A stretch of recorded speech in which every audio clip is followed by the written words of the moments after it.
Now, history tends to celebrate cars that were brave and innovative. Like, for example, you'll be familiar with the Brabham BT46B, the famous fan car, and the Tyrrell P34, the six-wheeler, and maybe even the Ferguson P99, which had four-wheel drive. And those, of course, were all Formula One cars. And then there was the Canadian-American Challenge Cup and the insanely innovative cars that it spawned, such as the Chaparral 2E with its driver-actuated rear wing and automatic transmission, and the Chaparral 2J, the sucker car. It could have transformed the Can-Am series, but it was banned before it had the chance. And then, of course, there was the mad little Shadow Mark I, which was effectively a go-kart with a big block Chevy. These cars are all celebrated now, even though their careers were a bit patchy. But what about the McKee Mk14? This was a car packed with innovation and technology. It could have been a game changer, or it could have been a failure, but we'll never know either way, because its entire career was so fleeting that it came and went before just about anybody even noticed that it was there.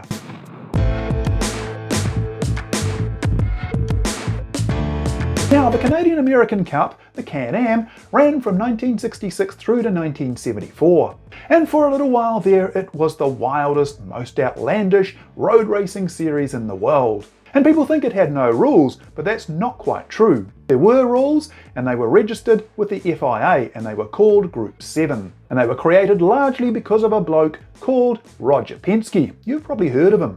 Now, Americans have always loved sports car racing, and maybe even more so than anyone else in the world. And the leading sports car organisation in the 1950s and early 60s was the Sports Car Club of America. They had classes for both production and modified sports cars. And throughout the 1950s, both types really flourished. But it was the modified sports cars that were really attracting the big crowds and the big money. Now, up until about 1961, there were really no rules for modified sports cars. It was just kind of a given that a sports car had two seats and that its wheels were enclosed. But then Roger Penske showed up at the 1962 LA Times Grand Prix with a thing called the Xerox Special. It was quite literally a Cooper Formula One car clothed in an alloyed body. And yep, it had two seats. The second seat was accessible through a hatch in the top of the bodywork. And no, you couldn't actually sit in it. So everybody was kind of standing there looking at this thing, scratching their heads and going, well, it's technically legal, but it doesn't really fit the spirit of the rules. And so hence a set of rules were created and became Group 7. And these rules were used first for the United States Road Racing Championship, which began in 1963, and the Can-Am, which began in 1966. And although the Group 7 rulebook did have actual rules, there weren't that many of them. They mainly related to things like minimum door sizes and positioning of the seats within the vehicle. So overall, Group 7 was still a free-for-all that allowed mass innovation. And that was really the appeal of the Can-Am, because the racing itself wasn't actually all that interesting.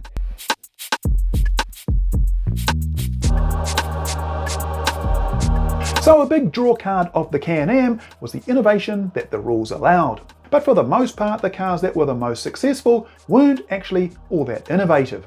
Usually they were cars that combined ideas that were proven to work and all combined in a single package. The obvious exception is Porsche and Penske Racing with the Porsche 91710 and the 91730. The Penske-Porsche partnership were truly the first to get turbocharging to work successfully in a road racing environment. But they weren't the first to bring turbocharging to the Can-Am. That honour went to the little McKee team 3 years earlier in 1969.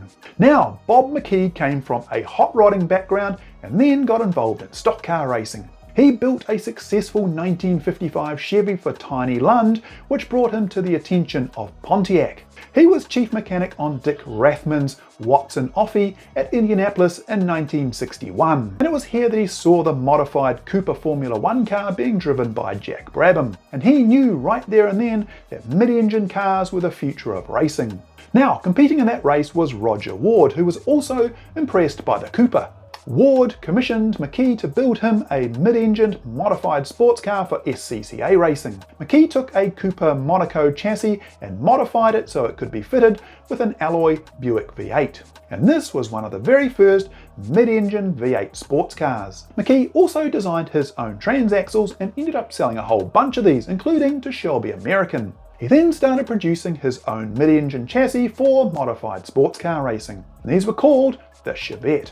And he produced a whole bunch of them, including the Mark I, the Mark II, and so on. And the Mark VI was the first to carry the McKee name. Anyway, a racer called Ralph Salyer purchased a McKee Mark VI chassis, which he later part-traded on a Mark VII. Salyer was partnered with a guy called Gene Crow, and together they formed Crosal. And they ran a few cars together which they called Crosal Specials. One of these was the famous Cheetah GT, which had the roof cut off. Now Crow was a really clever engine builder who would play a big part in their future. And McKee, Crow and Salyer started working closely together, and eventually this became the Factory McKee team. Although it should be said that it was a pretty small operation, like it was nothing compared to the scale of the Factory McLaren team. Now, Oldsmobile wanted to get in on the whole Can-Am thing, and so the McKee team effectively became the Oldsmobile factory team. John Belts at Oldsmobile was the guy who made it all happen. Oldsmobile worked closely with Gene Crow, and together they developed a series of engines called Crosal Oldsmobiles. Anyway, they rebuilt the McKee Mark VII with a crazy wedge body for the 1968 Can-Am, and it was renamed the McKee Mark X. But it was never really all that successful. The little team just didn't have the funds to compete with the big dogs. And Oldsmobile were only supplying parts and technical knowledge. But that didn't stop them from having grand ambitions.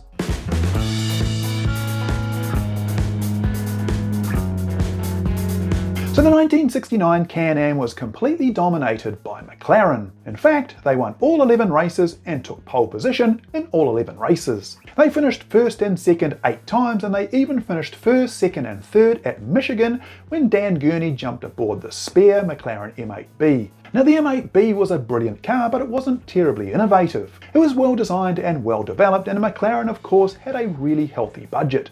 McKee, on the other hand, was not so fortunate. So the theory was that they needed to be wildly innovative to make up for their budget shortfall. There was no sense in doing what McLaren were doing and expecting to beat McLaren at their own game.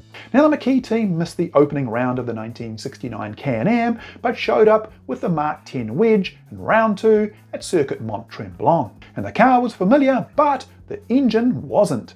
When the engine cover came off, there sat a 389 cube Crosal Oldsmobile, and it was particularly interesting. The exhaust head is curved back and then upwards at 90 degrees, and each pipe had a turbo mounted on it. So this was the first turbocharged car to appear in the Can-Am. Now, turbocharging was pretty common by now in IndyCar racing. It worked well there because the cars stayed at a near constant wide open throttle state.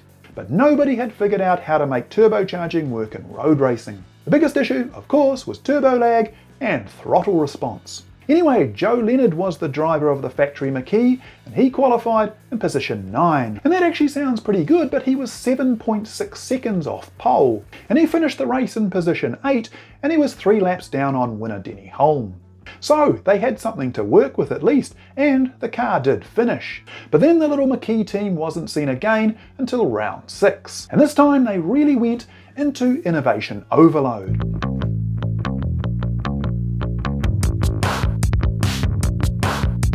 So round 6 of the 1969 Can-Am was held at Road America, and the McKee team returned with an all-new car called the Mark 14. Now, whereas the Mark 10 used a tube frame chassis, the Mark 14 had an alloy monocoque.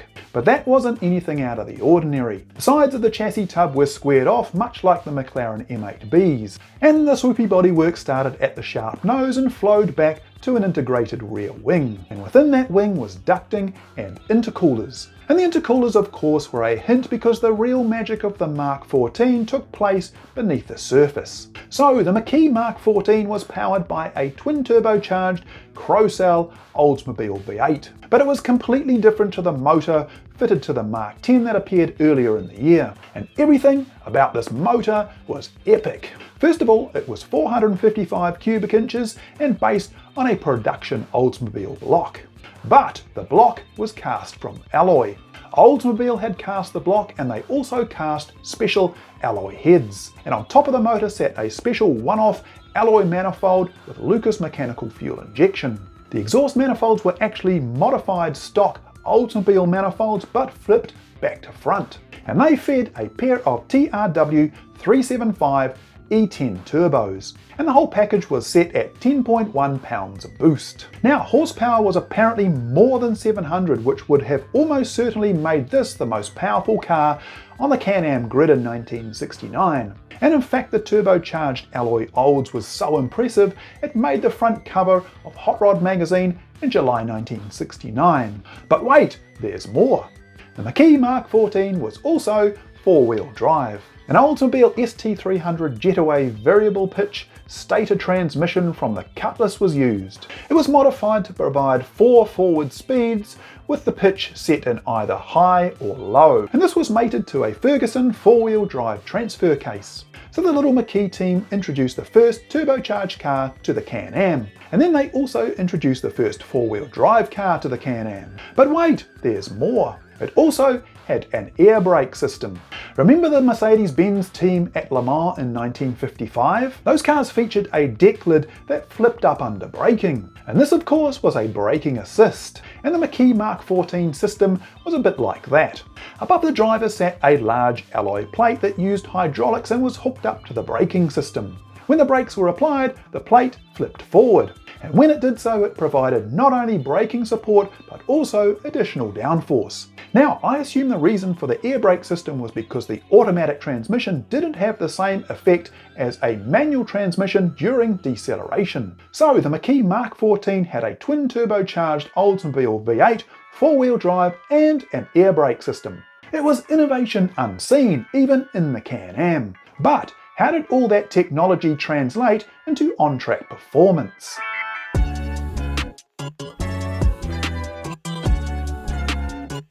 So Joe Leonard was aboard the McKee Mk14 at Road America. He ran 8 slow laps before a clogged fuel filter had to be fixed. He then went out and qualified in position 24 from 35 cars. His best lap was a 2 minutes and 25.2. Denny Holm was on pole with a 2 minutes and 6.3. So Leonard was nearly 20 seconds off the pace. So the McKee was slow throughout an entire lap, but apparently was incredibly fast in a straight line. And in fact, its greatest strength, that being its enormous horsepower and the ability to unleash even more, was also its undoing. The powerful turbocharged Olds V8 was overwhelming the brakes. And of course, the brakes didn't get the regular assist of a manual transmission. And clearly the air brake system wasn't making up the shortfall. And unfortunately, there was no way to fix the problem there at the track. So the little team packed up and went home before the race. Further testing was carried out on the McKee Mk14. But then GM management stepped in and told John Beltz at Oldsmobile to end the program. Chevrolet was considered the racing branch of GM and not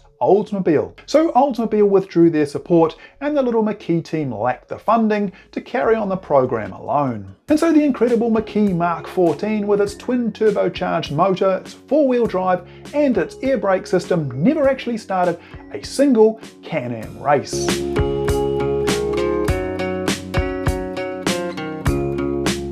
Now, innovation is an amazing thing if you have the funds to carry it through the development that it needs. McKee and Crosau were always operating on a tiny budget compared to the likes of McLaren. But they were brave and they were ambitious and they were partnered with Oldsmobile. But when Oldsmobile walked, the whole operation collapsed. And all that design work and all that incredible innovation and everything that went into making the Mk14 a reality, unfortunately, came to nothing.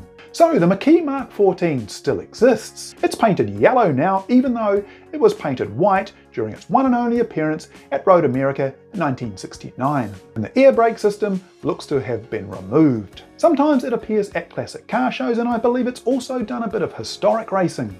But very few people actually know what they're looking at or just how special this car really is. And that's a real shame because it was truly groundbreaking.